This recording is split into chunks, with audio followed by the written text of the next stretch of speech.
Eina laikas iš ateities į praeitį, ištrindamas pėdas, įmintas į žemę, nusineždamas mūsų svajones viltį, nustumdamas į užmarštį ir tiesą ir melą.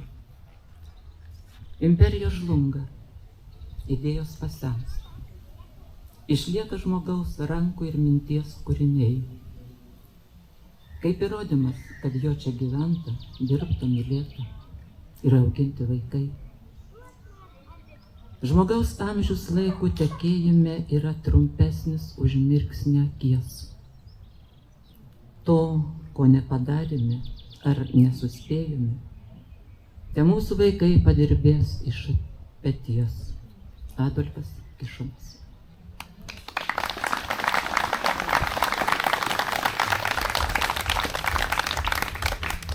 Tikėjot ar netikėjot, žinojot ar nežinojot, kad šalia puikaus dendrologo, šalia puikaus menininko gyvena poetas, meniškos sielos žmogus. Tikriausiai tai yra netikėta, bet tai yra faktas. Kągi, likimas atneša mums daug dovanų, netikėtumų ir kai ateinam į žemę, tikriausiai ne vienas nežinom, kas mes būsim, kokia mūsų paskirtis šioj žemėje. Degaičių apylinkė, Degaičių bendruomenė švenčia tulpmedžio šventę, kuri pasodino garbusis mūsų žmogus Adolfas Kišonas, kuris jau skaičiuoja 97 savo gyvenimo metus. Pavydėkim. Priešistorė. Degaičių parkas buvo įkurtas XIX amžiaus pabaigoje. 1913 metais parko teritoriją nusipirko broliai Liaugaudai ir čia tam apsigyveno tame dvare. Tvarkėsi, ūkininkavo, neblogai, buvo ir gražių medžių, buvo žolyno, tačiau užėjo Antrasis pasaulinis karas, kuris išvartė, kuris sugriovė žmonių gyvenimus ir ne tik tais. Ir buvo išpjauti karo metais gražiai medžiai malkoms. Buvo tiesiog sudarkytas vaizdelis ir tai tęsiasi iki tol, kol šitą parką prisiminė Mykolas Ežerskis.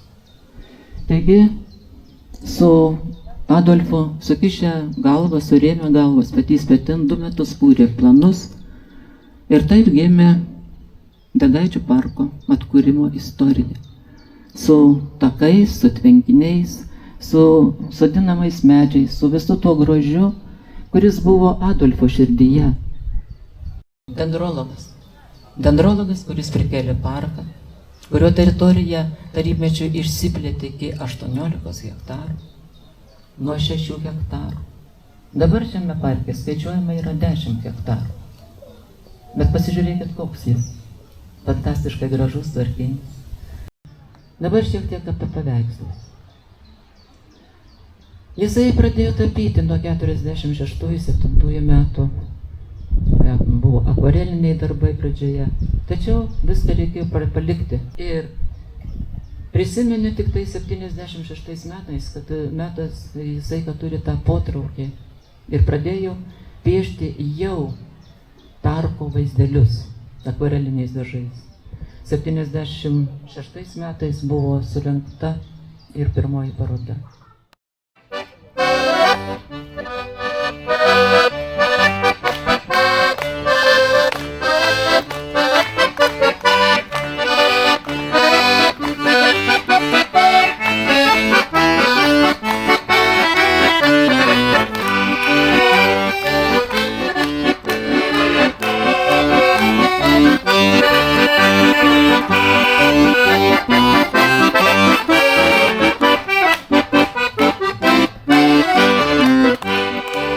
O dabar sveikinimo žodį noriu suteikti Telšių rajono savivaldybės merui Tomui Katkui. Prašom.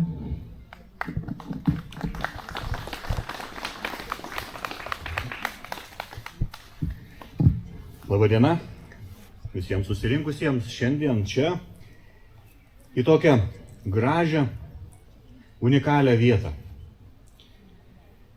Gerbiamas Adolfai, ne kiekvieno žmogaus gyvenimas yra vertas plunksnas. Jūs gyvenate turiningą ir labai gražų gyvenimą. Jūs visiems mums dovanojate ne tik paveikslus, tapybą, bet jūs savo rankomis sukūrėte šitą unikalią vietą. Šitą perlą mūsų rajonui, kuris šiandien yra vienas gražiausių parkų visoje Lietuvoje. Ir jūs esate inžinierius, menininkas. Ir jums noriu padėkoti ne tik už tai, kad jūs savo kūrybą dalinatės kartu su mumis, su mūsų visa bendruomenė, sukūrė tokį parką, bet noriu jums ir padėkoti už tai, kad ir jūsų genai labai geri. Už tai, kad jūs mums padovanojate ir savo anūką, kuris šiandien kūrė mūsų viso rajono grožį. Simonas šiandien yra mūsų vyriausias miesto architektas. Būtent jūsų anūkas ir, žinoma, Simonai, jums taip pat tokia atsakomybė ir daryti taip, kad visas mūsų rajonas būtų toks kaip šitas parkas. Ačiū Jums, gerbiamas Adolfai, už jūsų indėlį į mūsų rajoną. Ir mūsų politikai taip pat vertino jūsų atliktus darbus. Ir turim tokią komisiją, kuri renka asmenį, kuris yra daugiausiai nusipelnęs mūsų rajonui, kuris padarė pačius gražiausius darbus, įsimintinus darbus mūsų rajonui. Ir yra tokia komisija, Telšių garbės piliečio vardo atrinkimo komisija, kuriai vadovauja Kęstutis Gusarovas. Ir jie svarstė keletą kandidatų ir komisijai ir savivaldybės tarybai pasiūlė būtent jūsų kandidatūrą. Ir prieš 2 dienas vykusiame savivaldybės tarybos posėdyje tarybos nariai vienbalsiai pritarė jūsų kandidatūrai ir suteikti jums Telšių garbės piliečio vardą.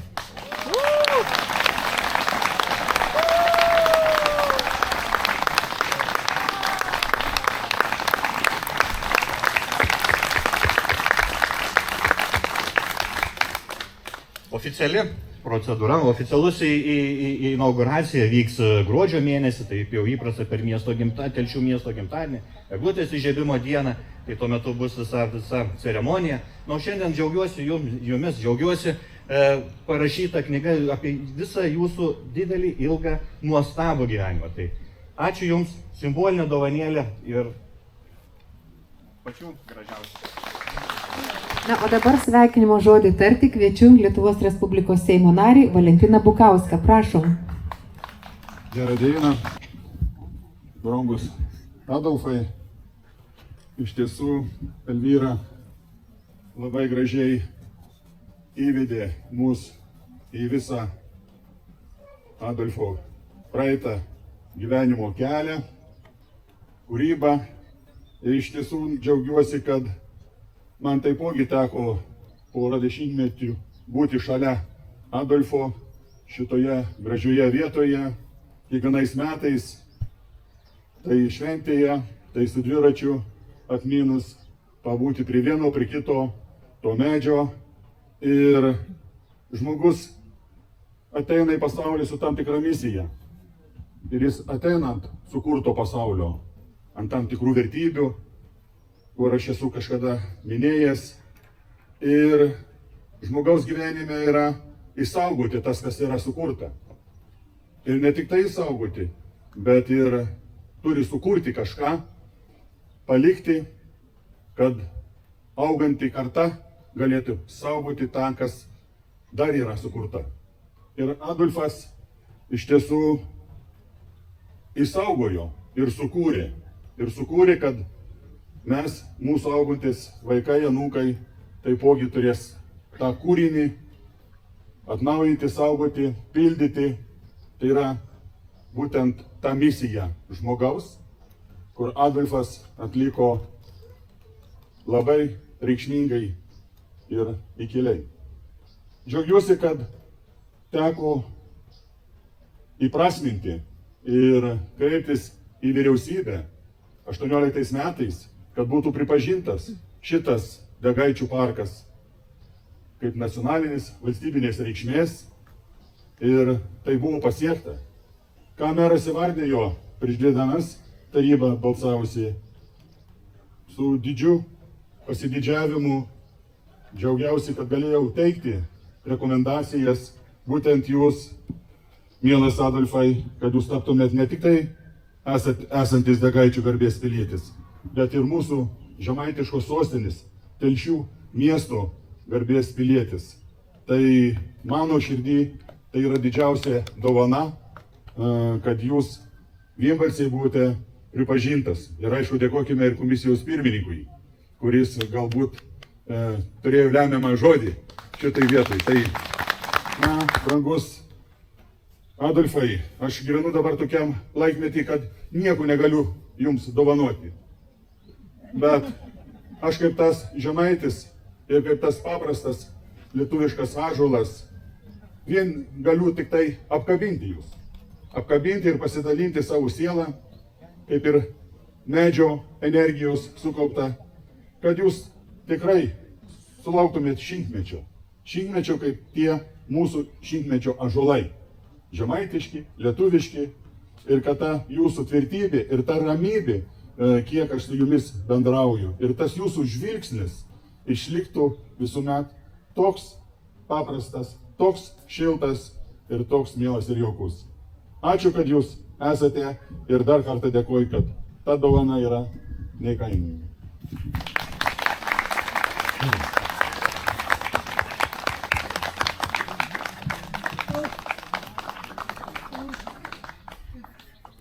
Dėkojame Seimo nariui Valentinui Bukauskui. Na, o dabar sveikinimo žodį tarti kviečiu Seimo narę Laimą Nagienę. Jūs kuriate grožį ne savo, jūs kuriate grožį Lietuvai, savo tėvynei. Kiekvienas sako, lietuvis, kai gimsta, turi pasodinti medį. Jūs pasodinote ne vieną medį, jūs pasodinote tūkstančius medžių, kurie suteikia mums gyvybę. Ir tapydamas paveikslus, kuriuos pasižiūrėjau 2007 metais Mažeikiuose paroda buvo, jūs net ir portretus nuostabius tapote. Tai aš noriu ko palinkėti? Žemaitiškos stiprybės, užsispyrimo ir aišku, sveikatos. Sako, dovanų negalima? Galima vėliavą. Vėliavą tikrai galime dovanoti. Tai aš žemaitišką vėliavą ir jums dovanoju. Ačiū, kad esate.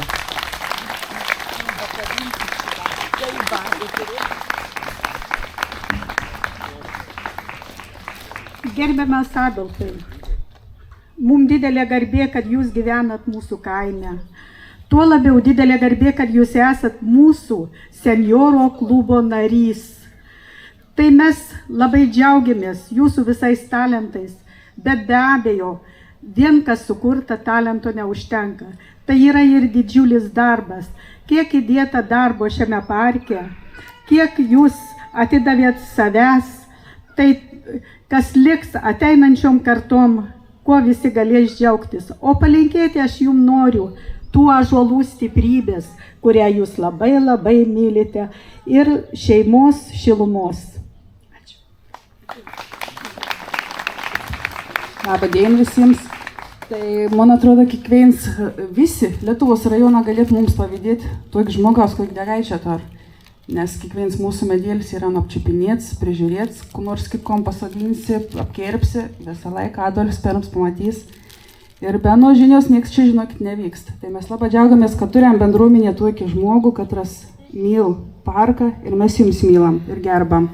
Ir čia ir toks dar vienas, tikėkimės, kūrinys atsiras, kad niekada nedingtų jums noras koryti. Tai bendruomenė labai džiaugas ir linkiu jums didelio sveikatos.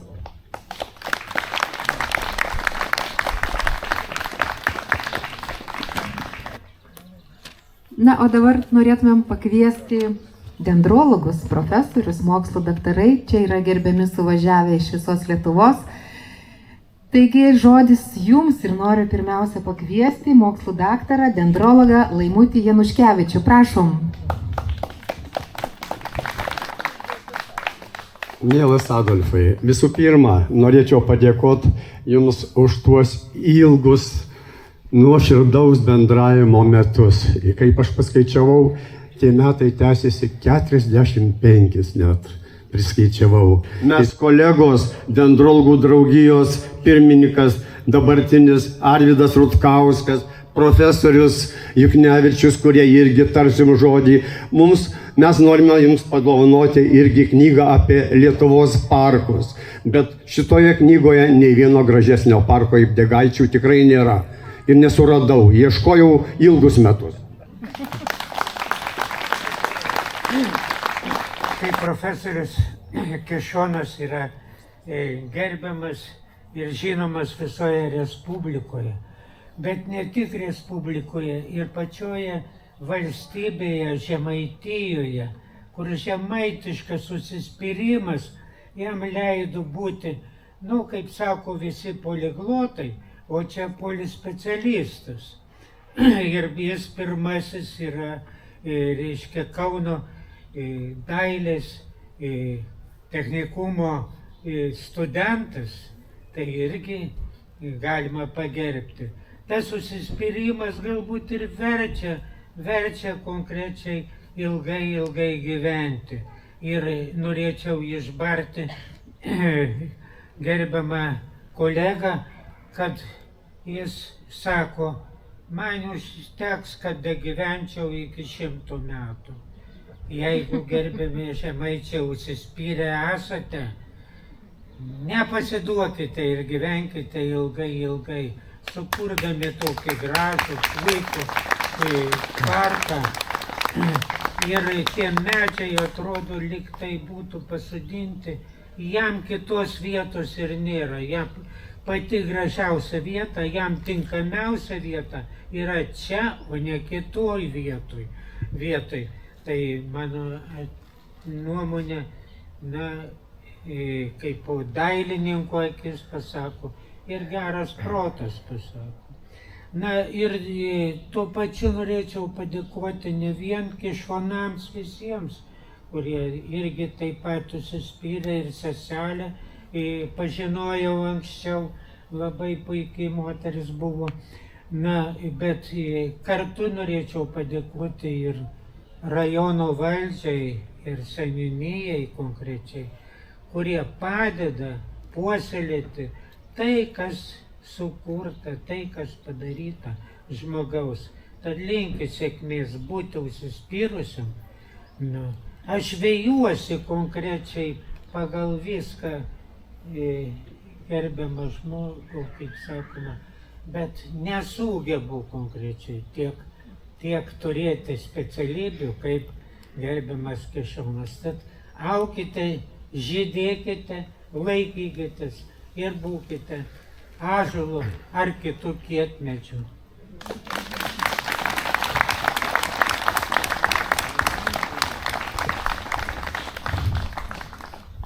Dėkojame Jums už gražius žodžius.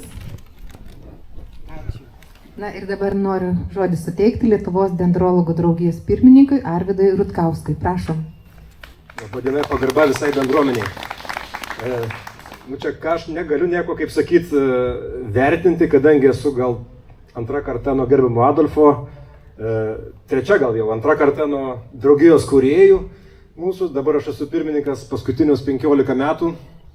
Tai tik tiek galiu, ką aš mačiau pasaulyje, kokius parkus, kurie yra kolekcijos, kur kažkas surinkta daug panašių veislių ten taip ir taip, o čia yra sukurta būtent jausmas, būtent kaip meno kūrinys, kuris mūsų jaunesnę kartą mokina, valios, užsispyrimo, tokio nuoseklaus darbo. Dabar jaunimas, kaip žino, dažnai mėtosi, pabando vienos specialybės, kitos, trečios, ieško lengvesnio kelio, o gal čia tas davė ir tas pokaris, kadangi gerbiamas Adolfas augo tom sąlygom, kai reikėjo iškovoti, kaip sakyti, savo vietą pasaulyje, kad gyventi gerai ir gražiai, tai buvo sunkus laikai. Tai aš tai galiu žavėtis, mokytis ir labai gerbiu šitą žmogų ir labai džiaugiuosi, kad gyvenime tokių žmonių sutikau ir noriu padėkoti. O dabar pasveikinti gerbiamo menininko kviečiu tautodailinkus. Kviečiu tautodailininkų vadę, pirmininkę Sigitą Dacienę ir tautodailininkų būrį atvykusi pagerbti Adolfo bendražygiai tautodailėje. Ir pasidžiaugsim, labai pasidžiaugsim, kad Adolfas yra mūsų šeimos, mūsų tautodailės šeimos narys. Ir dar labai smagu, kad ir mes šiek tiek prisidėjome prie šios knygos išleidimo. Bet aišku, didžiausia padėka yra šeimai, jų vaikų užsispyrimui, sugebėjimams išleisti tokią knygą. Adolfas Kišonas labai myli meną, myli gamtos grožį.